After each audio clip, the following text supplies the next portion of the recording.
Lorsqu'il a été déterminé qu'une société par action a un nexus avec l'État et qu'elle est assujettie à l'impôt sur le revenu, il est nécessaire de déterminer quel est le pourcentage du revenu de la société par action qui sera assujetti à l'impôt sur le revenu d'un État en particulier.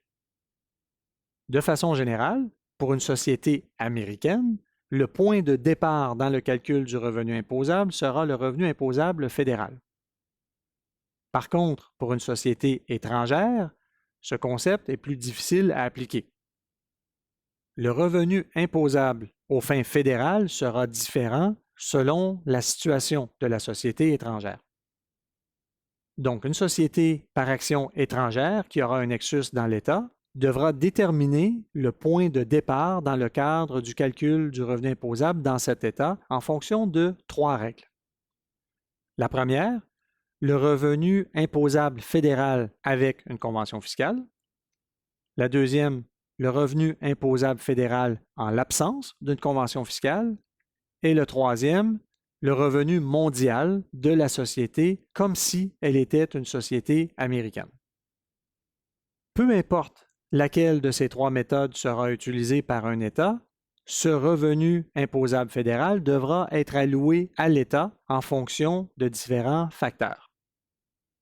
Par contre, le revenu d'investissement sera alloué à l'État où la société a son activité principale.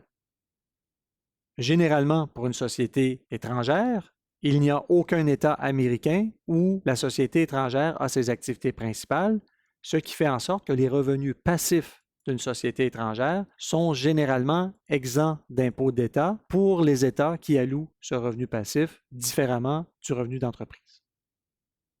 Expliquons ce principe d'apportionnement des profits. Le terme apportionment est le terme anglais qui décrit la façon dont une société par action doit diviser ses profits entre les États. Le terme apportionment définit donc la façon dont on divise le revenu d'entreprise par opposition à certains revenus passifs. Le revenu passif, comme nous l'avons mentionné plus tôt, sera généralement alloué à un État en particulier. Le revenu d'entreprise sera alloué à un État en fonction d'un maximum de 3 facteurs. Les 3 facteurs sont le revenu brut dans un État, la rémunération dans l'État et les actifs dans l'État. Le poids de chacun des facteurs varie d'un État à l'autre. Plusieurs États ont adopté une formule à un seul facteur, celui des revenus. Par exemple, dans l'État de New York, le profit mondial de la société par action étrangère sera le point de départ dans le calcul du revenu imposable. Il sera alloué à l'État de New York en fonction du revenu provenant de l'État de New York divisé par les revenus bruts totaux de la société. Ainsi, le contribuable qui a un profit mondial de 1 million de dollars et des ventes dans l'État de New York de 5 millions de dollars et des ventes mondiales de 100 millions de dollars, 5% des ventes sont effectuées dans l'État de New York, donc 5% du 1 million de dollars de profit représentera le profit attribuable à l'État de New York, soit 50 000 dollars. L'impôt sur le revenu de New York, approximativement 7%, s'appliquera sur ce 50 000 dollars de revenus.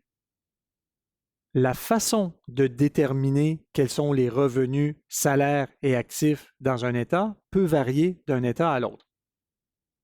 Mais de façon générale, lorsqu'il s'agit de la vente de biens tangibles, le revenu sera attribué à un État en fonction de l'endroit où le bien aura été livré.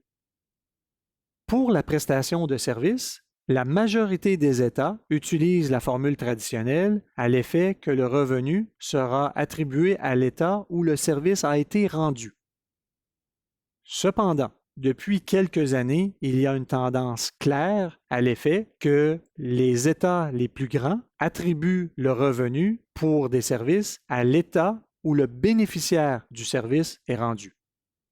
Par exemple, un cabinet comptable situé en France qui rend un service physiquement en France pour le bénéfice d'un client situé dans l'État de New York le revenu du cabinet comptable en France sera attribué à l'État de New York et sera imposé dans l'État de New York dans la mesure où un nexus est créé par la société française. Pour les revenus provenant de l'utilisation d'un intangible et les revenus locatifs, le revenu est attribué en fonction de l'endroit où l'intangible ou le bien loué est utilisé. Pour les salaires, de façon générale, le salaire est attribué à l'État en fonction de l'endroit où l'employé est basé. Et pour les actifs, ils sont attribués à l'État où ils sont situés. Lorsque les actifs sont situés dans plusieurs États, le montant est pondéré en fonction de l'utilisation dans chacun de ces États. Par exemple, une société de transport canadienne qui effectue une activité de transport dans plusieurs États américains devra allouer son profit en fonction de l'utilisation de ses camions dans chacun des États. Cette allocation sera généralement faite en fonction du kilométrage de chacun des camions par État.